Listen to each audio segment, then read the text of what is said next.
you and I know that most of the banks are providing project financing. Yes. Why should I come to CBA? Oh, good question. Why should you come to CBA? One, we look at you just beyond this project and we start asking ourselves, how else can we help you make this a viable project? So one of the things that we are proud of is that we have partnered with Safaricom on the Lipa na M-Pesa, and what we're able to do is set up a proposition for you where your new tenants are going to be able to pay directly to your account. So you don't have to keep transferring money out of your M-Pesa into your account. Money will come straight into your account through M-Pesa. And better still, you will be able to access that from your internet, from the internet on your account. Or two, we'll even give you a SIM card that every time your tenant pays, it pops up and you're able to tell, oh, money has just come in. So it gives you that proposition from that point of view. On the other bit of it, once you start making money and you feel that you have a little bit of extra money, we'll be able to create for you a proposition of enabling you how to invest that extra money. Because we know once you do this level of project, you'll start making some money. Once you make that money, we'll give you propositions of how you can invest that money and it starts making money for you. I know many people watching you, it sounds so easy, straight. I come in, tomorrow I'll get a loan and maybe I'll start doing a project. What are the challenges involved in this process?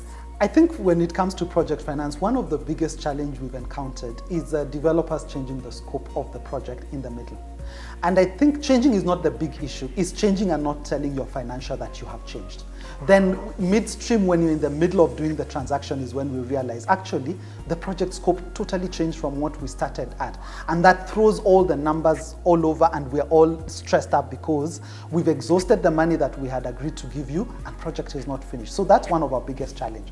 This other second challenge I would want to mention is professionals being unprofessional. Where you have a professional QS or you have a professional architect or one of them, project manager, and they're the ones who are supposed to be helping you as a developer to develop something solid. But in the process, they become unprofessional. They start doing things that they should not be doing in the first place, which are even unethical.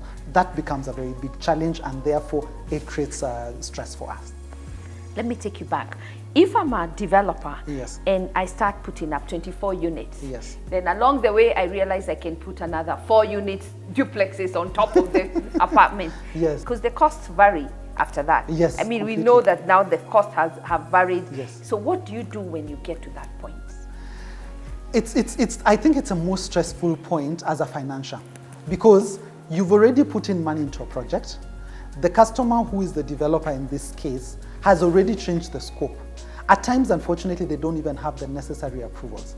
So you have to retract back and say, let's go and start doing everything from scratch. Let's go get the approvals approved.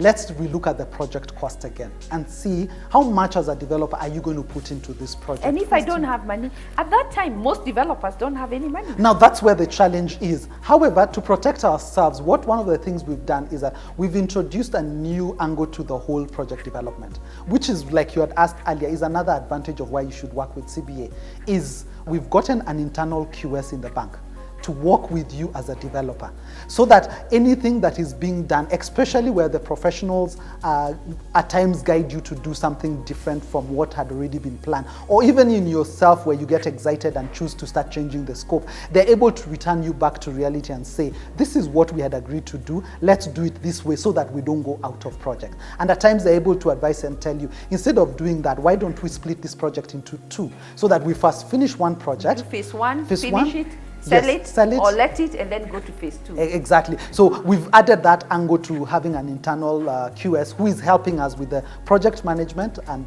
project assessment and monitoring, and also adding value to you as a developer and as a customer.